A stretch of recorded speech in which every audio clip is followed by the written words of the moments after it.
एकच ध्यास विद्यार्थ्यांचा मेडिकल प्रवेश या व्हायब्रंटच्या डे 5 सिरीजमध्ये आपल्या सर्वांचं हार्दिक अभिनंदन आहे. इन्स्टिट्यूशनल कोटा बंद झाला आहे का? त्यानंतर जर शेवटच्या राऊंडला ऍडमिशन नाही घेतलं तर पुढील 2 वर्ष नीटची एक्झाम देता येणार नाहीये का? असे काही मेडिकल प्रवेशामध्ये चेंजेस झाले आहेत का? असे असंख्य प्रश्न विद्यार्थ्यांनी पालकांच्या मनामध्ये आहेत. त्याबद्दल विद्यार्थ्यांचे कॉल देखील येत आहेत. आता ह्या तुम्ही रिसेंटली 2-3 दिवसामध्ये या न्यूज नक्कीच ऐकलेल्या असतील. या सर्व गोष्टींचं क्लिअरिफिकेशन करण्यासाठी नमस्कार, मी ऋषिकेश कुलकर्णी आपल्या सर्वांचं व्हायब्रंट ऍडमिशन गायडन्स या आपल्या युट्यूब चॅनलमध्ये स्वागत करतो. मित्रांनो, व्हायब्रंटमध्ये शेवटच्या बॅचच्या काउन्सिलिंगची ऍडमिशनला सुरुवात झालेली आहे. लवकरात लवकर एनरोल करा, जेणेकरून तुम्हाला आलेल्या स्कोर प्रमाणे चांगल्यात चांगलं कॉलेज कशा पद्धतीने मिळू शकेल त्यांचे रजिस्ट्रेशन करणं, डॉक्युमेंटेशन करणं, चॉईस फिलिंग करणं, प्रत्येक राऊंडचं चॉईसेस आणि शेवटी तुमचा ऍडमिशन पर्यंत हा संपूर्ण प्रवास all India quota, state quota, out of state quota हा संपूर्ण प्रवास व्हायब्रंटमध्ये कंप्लीट करून दिला जातो. व्हायब्रंटचा लातूर, बीड, बारामती, नांदेड, पुणे, छत्रपती संभाजीनगर आणि नाशिकमध्ये आपली ब्रांच आहे. तिथे तुम्ही जाऊ शकतात, ऑनलाईन ऍडमिशन घेऊ शकतात आणि पुढील ऍडमिशन प्रोसेससाठी निश्चित राहू शकतात. तर एक्झॅक्टली या प्रोसेसमध्ये काय सांगितलेलं आहे तुम्ही जो ऐकला इन्स्टिट्यूशनल कोटा, आधी पहिल्यांदा एक क्लिअर करूया की इन्स्टिट्यूशनल कोटा असतो तरी काय. ठीक आहे, आता तुम्ही एक लक्षात घ्या. आता हा कोटा कुठे असतो? हा कोटा फक्त सेमी गव्हर्नमेंट कॉलेजमध्ये आहे. ठीक आहे, आपण महाराष्ट्र स्टेट बद्दल चर्चा करतोय. म्हणजे एखाद्या सेमी गव्हर्नमेंट कॉलेजला एमबीबीएस ला सपोज 100 सीट्स असतील, त्याचं कसं केलं डिवायडेशन, 85% सीट्स या स्टेट कोट्यामधून भरल्या जातात आणि 15% सीट्स या आयक्यू कोट्यामधून, याला म्हणतात इन्स्टिट्यूशनल कोटा. ठीक आहे, कुठल्याही कॉलेजला जर 100 जागा असतील तर त्यातून 15 सीट्स या आयक्यू मधून असणार आहेत.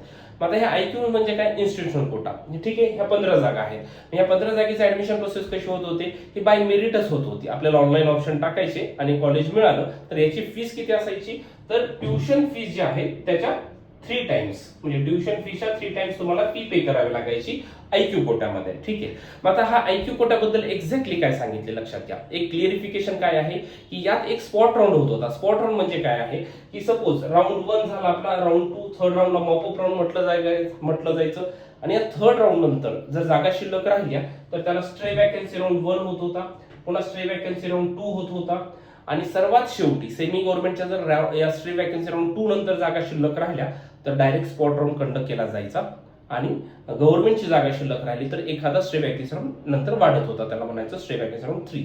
पण सेमी गव्हर्नमेंटसाठी स्पॉट राऊंड होत होता आणि या स्पॉट राऊंड मध्ये अनेक विद्यार्थ्यांचं नुकसान झालेलं आहे असे सर्वांनी पाहिलेलं आहे. ठीक आहे, मग यासाठी ह्या गोष्टी निदर्शनास आल्यामुळे सध्या शासनानं सीईटी सेलला असं सांगितले की आम्ही क्लिअरली हा स्पॉट राऊंड बंद केलेला आहे. इन्स्टिट्यूशनल कोटामधला हा स्पॉट राऊंड बंद झालाय. अजून इन्स्टिट्यूशनल कोटाच बंद झालाय असं बिलकुलच झालेलं नाही, हे लक्षात घ्या. आणि हे सर्व क्लिअरिफिकेशन पुढे जसं सर्क्युलर येईल, त्यानंतर सीईटी सेलचं ब्राउशर येतं, सर्व आपल्याला सीट मॅट्रिक्स समजतं, त्यामध्ये आपल्याला सीटचं डिवायडेशन कशा पद्धतीनं केलंय ह्या गोष्टी नक्कीच क्लिअर होतील. जर या आयक्यू कोट्यातील 15% सीट्स जर हा कोटा बंदच झाला तरी अत्यंत चांगली गोष्ट विद्यार्थ्यांच्या दृष्टिकोनातून, चांगलं गव्हर्नमेंटचे इनिशिएटिव्ह म्हणायला काही हरकत नाही. कारण की या जागेमुळे पुन्हा या सर्व जागा इथे मेरिटमध्ये होणार. 100च्या 100% जागा, 100% जागा या बाय मेरिट फिलअप होतील. यातून जे विद्यार्थी बॉन्डेड लाईनला, जे विद्यार्थी बाहेरच्या राज्यामध्ये जाऊन 12-12, 13-13 लाख रुपये फी भरत होते, या सर्व विद्यार्थ्यांना दिलासादायक गोष्ट ठरू शकते. पण असं झालं तर मेरिट डाऊन होईल आणि विद्यार्थ्यांना ऍडमिशन देखील थोडंसं कमी मार्क असेल तरी मिळण्याची शक्यता होऊ शकते. परंतु हे होईल असं वाटत नाही. 15% कोटा हा बंद होईल असं नाही. जास्तीत जास्त हा स्पॉट राऊंड बंद होणार आहे, म्हणजे तो झालाच आहे. आणि ज्या काही जागा शिल्लक राहतील तर त्या जागासाठी अजून ऑनलाईन स्ट्रे वॅकन्सी राऊंड होईल आणि संपूर्ण ऍडमिशन प्रोसेस ही ऑनलाईनच होणार. एखादाही राऊंड त्याच्यामधला ऑफलाईन अजिबात घेतला जाणार नाही. हा सीईटी सेलकडून आतापर्यंत क्लिअरिफिकेशन आहे. परंतु स्पॉट राऊंड हा क्लिअरली, इन्स्टिट्यूशन कोटा हा राऊंड क्लिअरली बंदच होईल असं अजून बिलकुल क्लिअरिफिकेशन नाही. त्यासाठी थोडासा वेट करा. सीईटी सेलचं ब्राउशर आलं, त्यामध्ये आपल्याला सर्व गोष्टी क्लिअर होतील. ॲज इफ नाव या गोष्टी मी ज्या सांगतो थोडंसं लक्षात विद्यार्थ्यांनी पालकांनी घेतल्या तर काही हरकत नाही. आता यातली दुसरी आणि महत्वाची गोष्ट काय की सर पुढील 2 वर्ष आम्हाला नीटची एक्झाम देता येणार नाही, याच्या बाबतीत काय गोष्टी आहेत आणि कशा, म्हणजे याच्यामध्ये काही रिपीटर्सचा जे फोन येत आहे विद्यार्थ्यांचा की किंवा जे बॉन्डेड लाईनचे विद्यार्थी यांच्या मनामध्ये हा खूप एक संभ्रमाची गोष्ट ठरू शकते आणि खूप काळजीपूर्वक त्यांना चॉईस फिलिंग मध्ये उतरावं लागणार आहे. म्हणजे आता सध्या काय सांगितलेलं त्यांनी, म्हणजे बघा राऊंड 1 झाला, राऊंड 2 झाला, राऊंड 3 झाला, त्याच्यानंतर दरवर्षी काय होत होता, स्ट्रे वॅकन्सी राऊंड 1 व्हायचा, स्ट्रे वॅकन्सी राऊंड 1. आणि या स्ट्रे वॅकन्सी राऊंड 1 मध्येच आपल्याला चॉईस फिलिंग करता येत होती. पुन्हा डबल नाही. आता तुम्ही राऊंड 1 ला चॉईस फिलिंग करू शकता, राऊंड 2 ला करू शकता, तुम्ही राऊंड 3 ला करू शकता. पहिले तिन्ही राऊंडला तुम्ही चॉईस फिलिंग करू शकता. परंतु स्ट्रे वॅकन्सी राऊंड 1 जेव्हा स्टार्ट होतो ना, त्यावेळेस फॉर स्ट्रे वॅकन्सी राऊंड 1, 2 जेवढे काही होतील पुढे त्याच्यासाठी एकदाच चॉईस फिलिंग करता येत होती. ठीक आहे. सपोज जरी नंबर लागला नाही तर हे चॉईसेस तुम्हाला राऊंड 2 ला स्ट्रे वॅकन्सी राऊंड 2 ला कन्सिडर केले जायचे. इथे काय आहे, राऊंड 1 ला सपोज तुम्ही ऑप्शन्स ठेवल्यात, राऊंड 2 ला तुम्हाला अजून वाढवता येतात, तुम्हाला कमी करता येतात, राऊंड 3 ला पण प्रत्येक राऊंडला आपल्या मनावर चॉईसेस देता येतात. परंतु स्ट्रे वॅकन्सी राऊंड 1 जेव्हा स्टार्ट होता त्यावेळेस तुम्हाला एकदाच चॉईसेस द्यावे लागत होते. जर यातून नंबर लागला नाही पुन्हा स्ट्रे वॅकन्सी राऊंड 2 ला तेच चॉईसेस तुमचे कन्सिडर केले जात होते.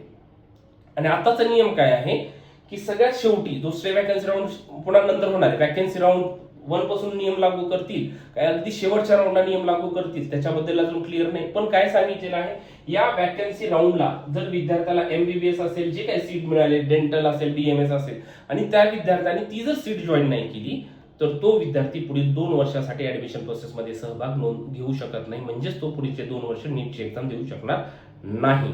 हे मात्र क्लिअरली सांगितलेलं आहे. पण त्याचे नियम हे कुठल्या राऊंड पासून लागू करतील, स्ट्रे वॅकन्सी राऊंड 1 पासून करतील, राऊंड 3 ला करतील, स्ट्रे वॅकन्सी राऊंड एकदम शेवटच्या राऊंडला करतील, अजून त्याच्या बाबतीत CET सेलला सांगितलेलं नाही. फक्त काय आहे, या वॅकन्सी राऊंड मध्ये जर कॉलेज मिळालं आणि तुम्ही जर रिपोर्टिंग केली नाही ऍडमिशनसाठी तर तुम्हाला पुढच्या 2ही वर्षासाठी ऍडमिशन घेता येत नाही असं सांगितलेलं आहे. आता काय होतं वॅकन्सी राऊंडला सुद्धा, मग ह्या स्पॉट राऊंड कंडक्ट करण्याचा मागचा दृष्टिकोनच तसा असायचा. या वॅकन्सी राऊंडला जरी तुम्ही ऍडमिशन घेतलं नाही मग ती जागा शिल्लक राहायची, मग त्याच्यामुळे तो स्पॉट राऊंड होत होता. आता या वॅकन्सी राऊंडला हा एक चांगला निर्णय, जर ऍडमिशन नाही घेतलं तुम्ही तर तुम्ही डायरेक्ट प्रोसेसच्या बाहेर तर जाणार आणि पुढील 2 वर्षाच्या ऍडमिशन प्रोसेसमध्ये सहभाग नोंदवू शकत नाही. त्यामुळे स्ट्रे वॅकन्सी राऊंड जेव्हा स्टार्ट होतील किंवा हा नियम ज्या राऊंड पासून लागू होणार आहे तेव्हापासून विद्यार्थ्यांनी चॉईस फिलिंग हे अत्यंत काळजीपूर्वक करणं गरजेचं आहे. कारण की तो विद्यार्थ्याचा पुढे करिअरचा मोठा प्रश्न असणार आहे आणि अशा गोष्टी घडतात आणि पुढच्या 2 वर्षासाठी बॅन केलं जातं. त्यामुळे चॉईस फिलिंग करताना ही सर्वात जास्त महत्त्वाची गोष्ट असणार आहे आणि विद्यार्थी आणि पालकांनी या गोष्टीकडे लक्ष गांभीर्याने देणं गरजेचं आहे.